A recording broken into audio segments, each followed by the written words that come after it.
In activation, both types have the same values, but different strengths, weaknesses, and order of the function blocks. Having the same values still means that there are high levels of agreement between the types in an activation relation.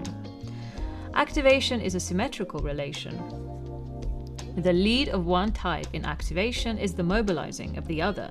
So what one type does continuously, naturally, and effortlessly, the other perceives as the most comprehensible form, but still as a means to an end. If we imagine the suggestive as a present a type wants to receive, and mobilizing as the perfect wrapping of that present, then in activation one receives a wrapper that is wrapped into the present. It is the information one wants to receive, but the choice of emphasis is a bit odd. Attempts to keep up with the amount of suggestive that the other wants to receive constantly might sometimes be exhausting, as it requires constant use of creative. The role function of one type in activation relation is a demonstrative of the other. This means that the information on the role is translated into the opposite aspect and belittled. Example, SI role is translated into NI. This is helpful when dealing with fears that the role aspect can bring, being opposite to one's lead aspect.